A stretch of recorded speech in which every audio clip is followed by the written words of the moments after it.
Everyone, thank you so much for tuning in to our special episode of the Define Her Story talk show. Today we are talking about and bringing some awareness to Equal Pay Day. We'll talk a little bit more about that, but first what I want to do is I want to introduce some special guests that I have with me today.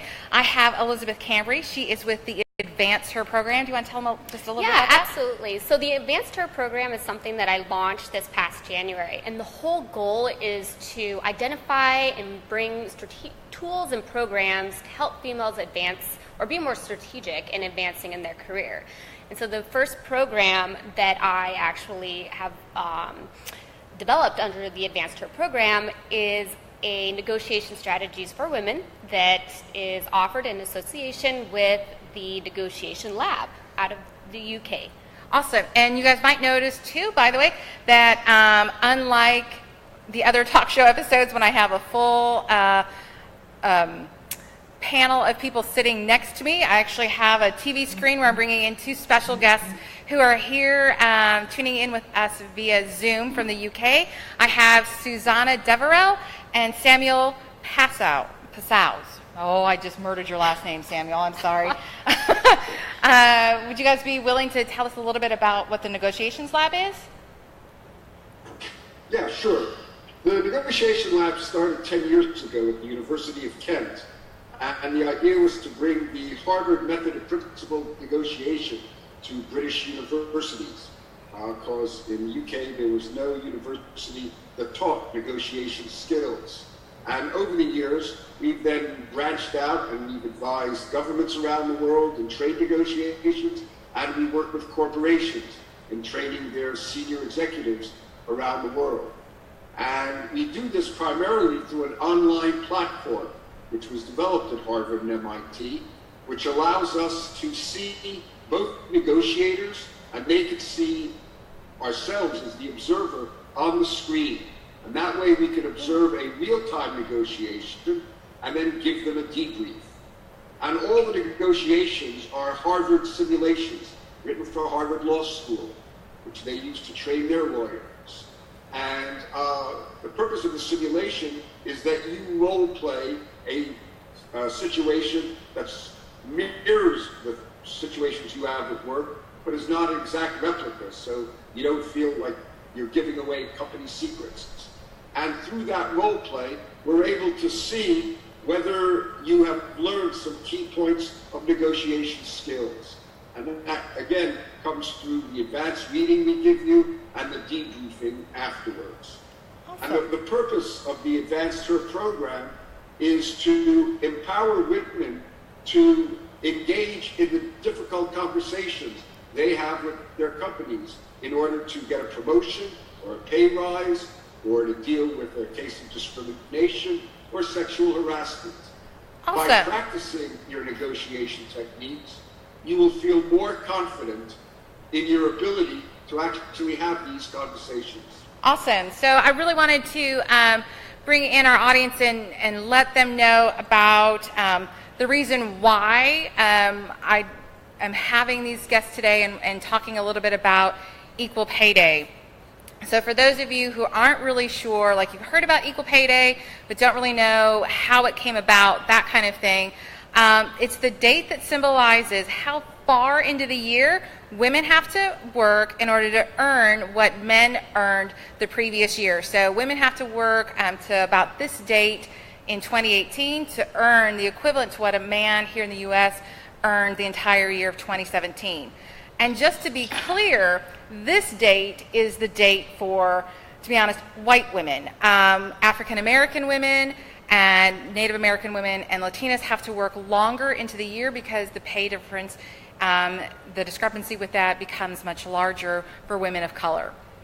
And when Elizabeth first contacted me about what she's doing with her program, and we had this idea for the show, I was really excited about it, and really wanted to hear from you guys as well as from our audience. Like, first of all, the fact that that the pay gap actually exists, the gender pay gap exists, but just wanting to know what you guys think are some of the contributing factors to that pay gap. So, Elizabeth, Samuel, Susanna, what do you think are the contributing factors? Well, I'll speak briefly to myself because that's what I know. Looking back, so by the way, I haven't mentioned, but I've got over 10 years working in corporate oil and gas. So my background is engineering. And I'll admit, until recently, I have never actually negotiated for my pay. And, speaking with a lot of my colleagues, neither have they. And it wasn't until last year that I actually took the negotiation course, a corporate training with the negotiation lab, that it dawned on me that I am missing a huge piece in my career. And it is so important that we speak up and we understand what our value is, but it has to go both ways. It's not just from individuals. The corporations have to acknowledge it as well and help try to bridge the gap. No, absolutely. And just so I want people to, those that might be watching, and as well as for like men who are watching, that this isn't something where we're laying blame and pointing fingers and, oh, guys are the bad people, that kind of thing. That is not it at all. This show is about bringing awareness that there actually is that gender pay gap and what the factors are, so that way we can work on fixing that. There's definitely the side where we, the female employees, need to have an awareness and some skill sets and knowing how to use them. But then there's also from the side that from a lot of the research that I was doing, I'd actually learned that female managers actually have that bias against female employees, where it's called the motherhood penalty. So that helps contribute to the pay gap, in that female managers are not actually offering opportunities for promotion to women who work under them because of the fact that they're moms, because they assume that she won't want this promotion, she won't want to know about it, she's got kids, she won't want the time away from them, that kind of thing. So this is the gender pay gap is, at least in my opinion, is something that is an equal opportunity situation that's going on. Susanna and Samuel, do you want to tell everybody a little bit about what happened for the first time in the UK? Because I know that you guys don't necessarily not celebrate, but have a gender pay day. But no. What happened? Yeah. So in Britain, in Great Britain, the Equal Pay Act came in already 43 years ago. So you have to pay people, but the female or male, the very same thing for the very same job. But legislation obviously doesn't change culture. So there was always a suspicion that women are paid on the whole less. So our Prime Minister ordered a so-called pay review, and by the 4th of April, last week, all companies in Britain with more than 250 employees had to divulge their pay structure to the state. And that was a first-time exercise in history, and so now we figured out that 9,000 corporations, both public and private corporations, registered what they pay to every level in their companies. That covers about 15 million workers, roughly speaking, and that shone quite a light into the structure and makeup of our companies. The 78% of companies admitted to paying women less than men. 13% of companies pay more to women than to men. And 8%, only 8% declared that they had no pay differential. And the worst offenders, as you can imagine, are the construction industry with a pay differential of 70%, and the financial and insurance industries, and especially the investment banks, with pay differential upwards of 50%, so paying considerably more to men than they do to women. And the least gender pay gap was in social care, in accommodation, and in the food industries. So the question is now, of course, what does one do about it? Right. That's a really interesting question. And in a way, since one has to say that the reaction of boards all over the place was actually very positive. We all have known that there's a gender pay gap, but now everybody has it black and white, and we have to do something about it. Right. And I think there are two things which are really interesting. We are, of course, Elizabeth already mentioned that we are not only talking about a gender pay gap, but also about a gender promotion gap, and as a result of that, as a gender pension gap, which is at the end of the life, of course, hitting women quite hard. And in my experience, there are two things which we need to consider. One can never change anybody else. You can only change yourself, which means we women have to step up to the mark and claim what we want. And the second truth I know from my work as a counselor is that people are often very good at saying what they don't like, but not necessarily so good at explaining what they do want. And so that's where the negotiation lab comes in. That's where we are pinning people down and saying, right, here you practice a proper real-time negotiation, and here you practice to stand up for yourself and say what you want to negotiate in a constructive way. And I think, if I could just add some figures to complement what Susanna just said. The World Economic Forum came out with a report recently, and it shows that globally, women make up an average of 35% of all the junior level staff in companies, 25% of the mid-level staff, but only 15% of the senior staff, and 10% of chief executive officers, which is 1 in 10.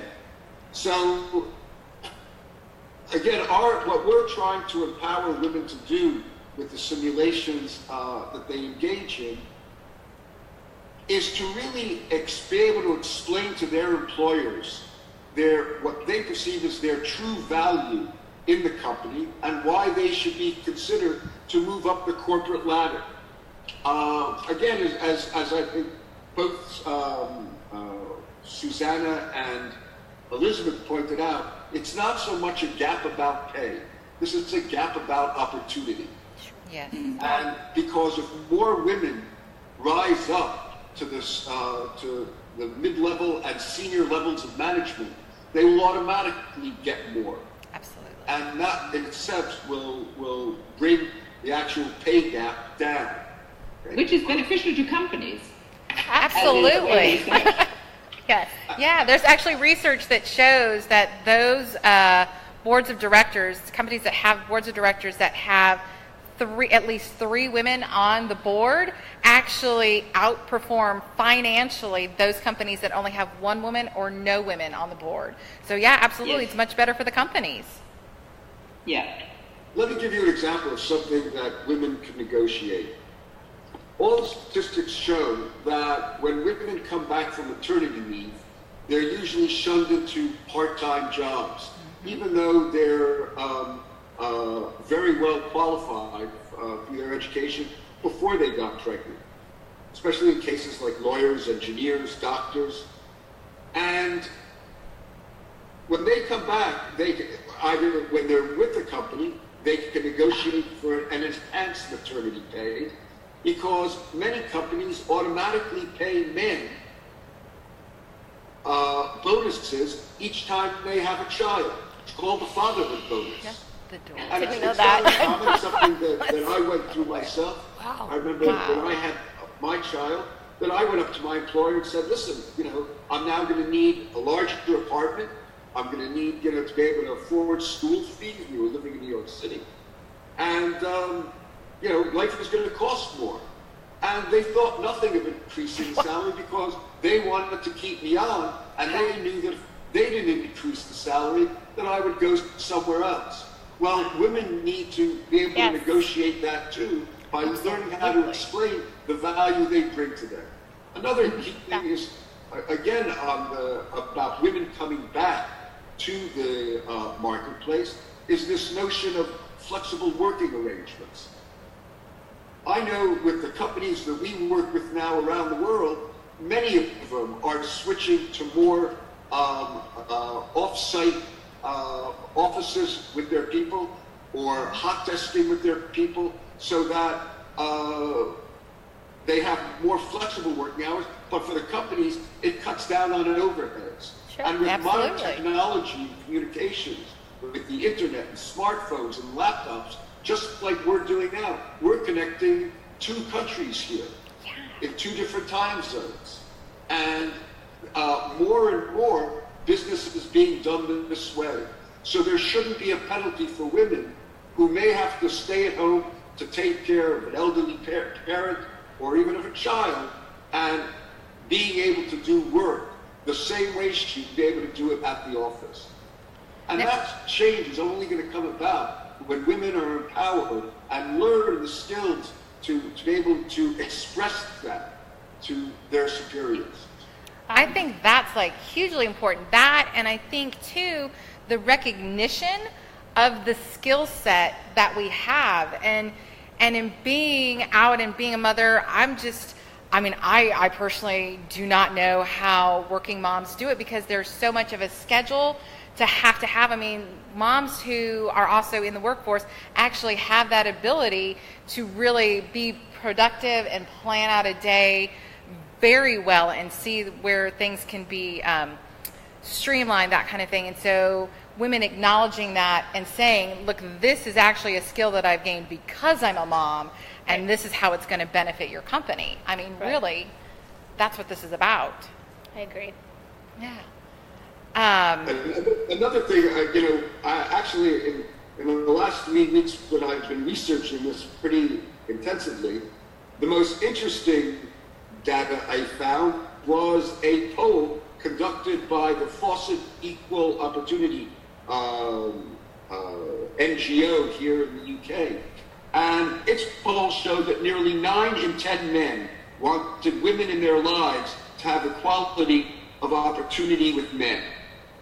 So if you're negotiating with another man, one of the things that you can do is reframe the conversation and ask, how would you expect your daughter to accept this offer? Or do you think this would be acceptable for your wife? Because deep down, the majority of men want a sense of fairness and equality in life. And without necessarily having to say that you're going to cause, a whole walkout of women in the organization, you can very tactfully and diplomatically frame the question so that it puts it back on the male in the conversation to really answer that. And once you get him to engage in a conversation talking about the fairness to women and what he wants for his daughters or his wife, you're already talking about collaborating together to getting the same thing for women. Yeah, awesome. So, Elizabeth, do you want to talk a little bit about, so part of the reason why we were, again, like I said, we're bringing this up is to talk about an opportunity that's becoming available, at least here locally, through Elizabeth and the program that she's got. So do you want to tell them a little bit more about it? Yeah, so it's actually not local, it's global. Oh, there we go. So we have, with the AdvanceHER program, with the Negotiation Lab, has come up with a course called, it's a 3-month program, called Negotiation Strategies for Women. And I just want to say one thing really quickly. I took a negotiation course with the Negotiation Lab last year, but it was all about negotiating for my company. And for me, that's easy. I can do that any day. I feel like I'm very creative, I'm outgoing, and I like that constructive way of approaching a negotiation. But when it comes to negotiating for myself, that's a completely different story. And it's scary. It's not something that I felt comfortable doing. And that's why we have launched a course that really hones in and helps females to become more constructive in the way they approach asking for a promotion, asking for that salary increase, and negotiating for yourself so that you don't come across as being bossy or demanding, but you can find ways to show mutual gains with both parties and get what you want, and then bring more added value to your corporation.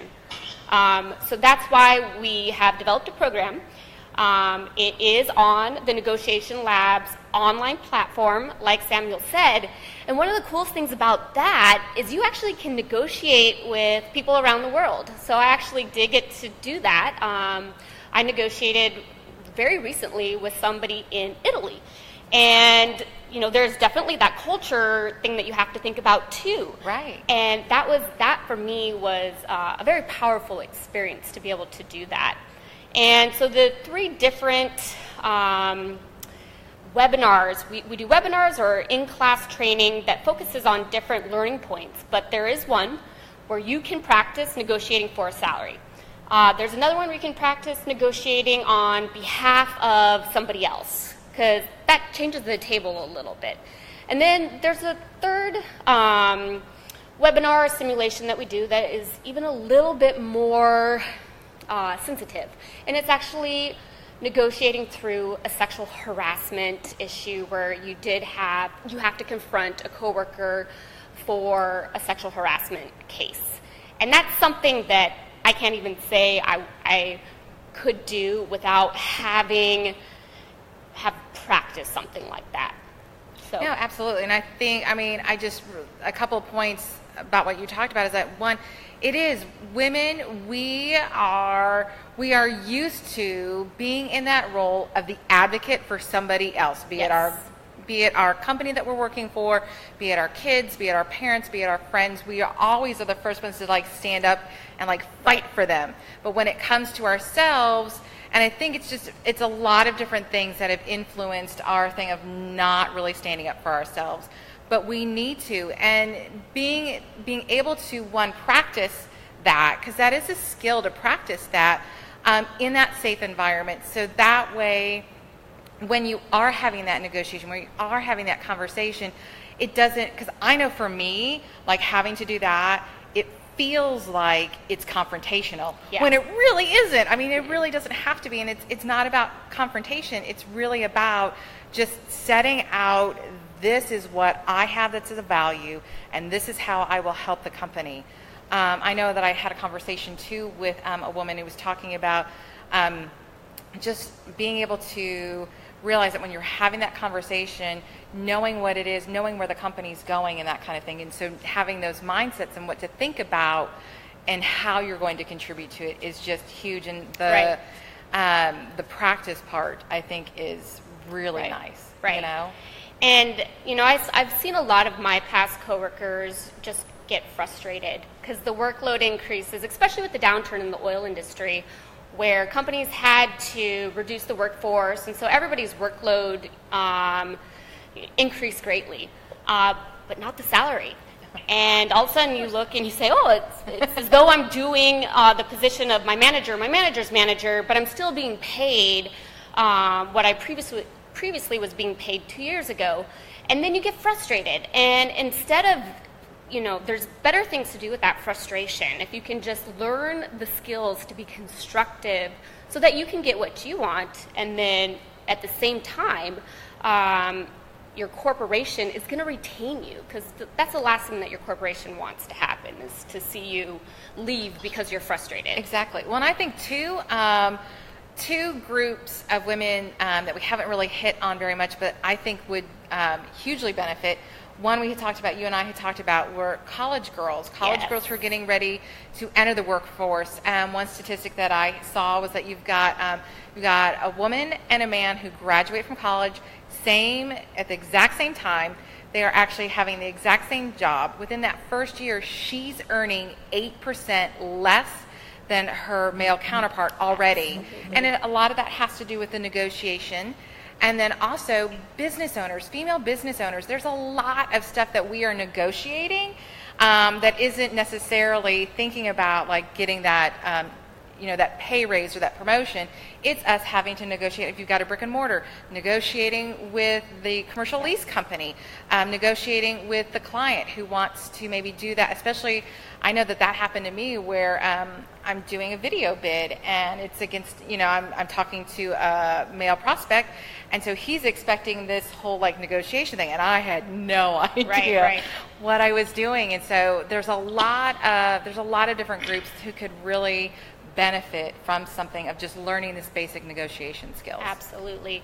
And I look back, and I've taken a lot of training, spent a lot of time in college, and that's the one thing that if I were to go back and look over my past 10 years, and then I do have 5 degrees, so I spent 7 years in college, that I wish I had taken negotiation training earlier. It really would have given me that sense of empowerment, and knowing how to actually do it in a constructive way, because it doesn't come naturally to me. Yeah, I think it's true for a lot of us. I know that we have been talking. I know that we've been talking for a little while about the negotiations lab. I don't know if anybody has any question about the gender pay day. I'm sorry, I keep saying gender pay day, and it's actually equal pay day. The gender pay gap.